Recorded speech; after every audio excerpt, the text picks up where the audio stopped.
135వ జయంతి సందర్భంగా ఈరోజు ఈ బ్రహ్మాండమైన విశాలమైన ప్రాంగణంలో 2023 ఏప్రిల్ 14 నాడు తెలంగాణ తొలి ముఖ్యమంత్రి కేసీఆర్ గారి చేతుల మీదుగా ఆవిష్కృతమైన ప్రపంచంలోనే అతిపెద్దదైన 125 అడుగుల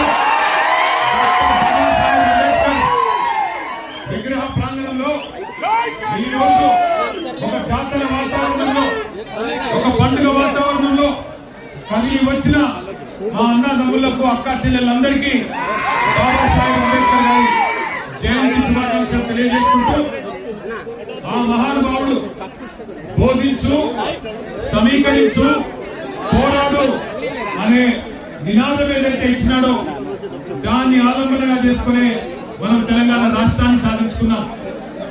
లక్షల సంఖ్యలో ప్రజల్ని సమీకరిస్తూ అడుగడుగున తెలంగాణ రాష్ట్ర ఏర్పాటు ఆవశ్యకతను వారికి బోధిస్తూ వివరిస్తూ అట్లాగే ఎక్కడ ఏ వర్గానికి సమస్య వచ్చినా పోరాడుతూ అల్టిమేట్ గా బాబాసాహెబ్ రాసిన రాజ్యాంగంలోని ఆర్టికల్ 3 ఆధారంగానే మనం మన తెలంగాణ రాష్ట్రాన్ని సాధించుకున్నాం. దార్శనికుడు మహానుభావుడు డాక్టర్ బాబాసాహెబ్ చెప్పిన మాట ఒకటే, ఈ దేశంలో మన సమాజంలో సమానత్వం రావాలి అంటే ప్రతి ఒక్కరికి విద్య అందాలి అనేది. అందుకే విద్యతోనే వికాసం వస్తుంది, వికాసంతోనే సమానత్వం వస్తుందని చెప్పి ఆనాడు కేసీఆర్ గారి నాయకత్వంలో 1000 గురుకుల పాఠశాలలు పెట్టుకున్న 1000 గురుకుల పాఠశాలల్లో 6.5 లక్షల మంది విద్యార్థులకి ఒక్కొక్కరికి ఎస్సీ ఎస్టీ బీసీ మైనారిటీ పిల్లలకి అగ్రవర్ణాల్లో ఉండే పేదలకి బ్రహ్మాండమైన నాణ్యమైన విద్య 1,20,000 రూపాయలు ఒక్కొక్క విద్యార్థి మీద ఖర్చు పెట్టి ఎవరైనా తమ్ముడు కానీ చెల్లి కానీ మేము విదేశాలకు పోయి చదువుకుంటామంటే మీకు 20 లక్షల రూపాయలు డాక్టర్ బాబాసాహెబ్ పేరు మీద ఓవర్సీస్ స్కాలర్షిప్ పెట్టి 7,000 మంది విద్యార్థులకి విదేశాల్లో విద్యలు అందించిన ప్రభుత్వం తెలంగాణ ప్రభుత్వం, కేసీఆర్ ప్రభుత్వం. ఇంకొక మాట నేను గుర్తు చేస్తున్నా, మాటల్లో అంబేద్కర్ గారి మీద గౌరవం అంటే చాలు, చేతల్లో కూడా చూపెట్టాలి. కాబట్టి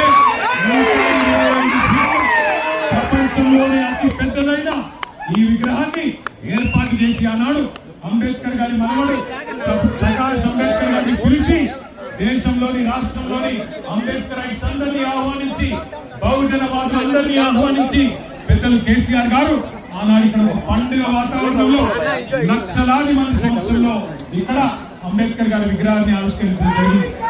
గత 2 సంవత్సరాలుగా 2024 ఏప్రిల్ 14 నాడు ఈ విగ్రహాన్ని బందీగా పెట్టారు. 2025 ఏప్రిల్ 14 నాడు బందీగానే పెట్టినారు. లక్షల సంఖ్యలో ప్రజలు మహారాష్ట్ర నుంచి, వేరే రాష్ట్రాల నుంచి, తెలంగాణ నుంచి, ఆంధ్రప్రదేశ్ నుంచి ఇంతటి అపురూపమైన విగ్రహాన్ని చూడడానికి వస్తే కనీసం గేట్లు కూడా తెరవకుండా 2 ఏళ్లు బందీగా పెట్టినారు. కానీ 14 రోజుల కిందట మీరు తెరుస్తారా లేదా మేమే సంఖ్యలు తెలిపి బద్దలు కొట్టుకొని హెచ్చరిస్తే ఇలా సచ్చినట్టు ఇక్కడ ప్రభుత్వ ఆధ్వర్యంలో కార్యక్రమం జరుగుతుంది. ఇక్కడికి రాగానే నాకు మా శ్రీనివాస్ యాదవ్ గారికి, మా మాజీ మంత్రులు కుప్పేశ్వర్ గారు, మా శ్రీనివాస్ గౌడ్ గారు, మా ప్రశాంత్ రెడ్డి గారికి, మా బాల్కా సుమన్ కు, మా రవిచంద్ర గారికి, మా పెద్దలు మత్స్యనాచారి గారు, మా ప్రతిపక్ష నాయకుడు, మా అందరికీ కడుపు నిండినట్టు అయింది ఇక్కడికి రాగానే. ఎందుకంటే ఒక పండుగ వాతావరణంలో పల్లెటూరులో ఒక జాతర జరిగితే కుండలో ఇలాంటి జాతర మాదిరిగా వేలాదిగా ప్రజలు నడిచొస్తుంటే మా కేసీఆర్ గారి నాయకత్వంలో మనం ఎందుకు ఈ కార్యక్రమాన్ని ఏర్పాటు చేస్తున్నామో మళ్ళీ ఒకసారి గుర్తు తెచ్చుకున్నట్టయింది. కేసీఆర్ గారి నాయకత్వంలో అన్నాడు అంబేద్కర్ గారు ఏదైతే సమానత్వాన్ని కోరుకున్నారో, ఏదైతే అన్నాడు let us fight caste with capital అన్నారో, దానికి అనుగుణంగానే దళిత బంధు అనే కార్యక్రమాన్ని పెట్టుకున్నాం. ఒక్కొక్క దళిత కుటుంబానికి 10 లక్షలు ఇచ్చే కార్యక్రమం, ఒక ఉదాత్తమైన కార్యక్రమాన్ని పెట్టుకున్నాం. సరే అందరికీ అందలేదు కరెక్టే, కానీ ఎక్కడో దగ్గర ప్రారంభం కావాలని చెప్పి మొదలు పెట్టినాం.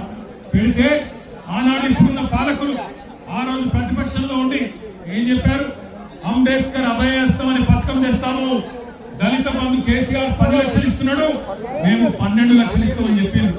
2.5 ఏళ్ళు వచ్చినాయి ఆ పైసలు. 12 లక్షలు దానం చేయలేకపోతాం. 12 లక్షలు దానం ఒకసారి చేయలేకపోతాం. వచ్చినాయి డబ్బులు, 12 పైసలు వచ్చినాయా?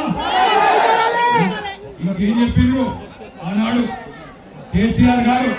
డాక్టర్ బాబాసాహెబ్ 125వ జయంతి సందర్భంగా ఈ విగ్రహం మాత్రమే కాదు, తెలంగాణ రాష్ట్రంలో కొత్తగా ఏర్పడ్డ ఈ రాష్ట్రంలో మనం కట్టుకునే సెక్రటేరియట్ కూడా బాబాసాహెబ్ పేరు పెట్టి, ఆ బాబాసాహెబ్ స్ఫూర్తి ప్రతిరోజు అక్కడ కూర్చుని బాబాసాహెబ్ పేరు పెట్టి నేను అడుగుతా ఉన్నా, ఇక్కడ కూర్చున్న తమ్ములను ఆ బాబాసాహెబ్ స్ఫూర్తితో పోరాడదామా ఒక ఆలోచన చేయండి. 10వ తరగతి పాస్ అయితే 10,000 అన్నారు, 12వ తరగతి పాస్ అయితే 15,000 ఉన్నారు, డిగ్రీ పాస్ అయితే 25,000 అన్నారు, పీజీ చేస్తే 1,00,000 అన్నారు, పిహెచ్డీ చేస్తే 5 లక్షలు అన్నారు. వచ్చినాయా? ఎస్సీ ఎస్టీ బీసీలకు ఇస్తామని చెప్పిన మాట వాస్తవం కాదా? అందుకే అంటా ఉన్నా, ఆ మహానుభావుడు తెలుసుకోవడం కాదు, ఆ మహానుభావుడు స్ఫూర్తిగా చేవెళ్లలో చెప్పిన ఎస్సీ ఎస్టీ డిక్లరేషన్ అమలయ్యేదాకా, కామారెడ్డిలో చెప్పిన బీసీ డిక్లరేషన్ అమలయ్యేదాకా, వరంగల్లో చెప్పిన రైతు డిక్లరేషన్ అమలయ్యేదాకా, ఇచ్చిన 430 హామీలు అమలు చేసేదాకా ఆ మహానుభావుడు స్ఫూర్తితో పోరాటం సాగిద్దాం. అంబేద్కర్ గారు చెప్పినట్టు బోధించు, సమీకరించు, పోరాడు అనే అంబేద్కర్ తత్వాన్ని ఇవాళ ఈ ప్రభుత్వ అధికారిక వేదికగా చెప్తున్నాం.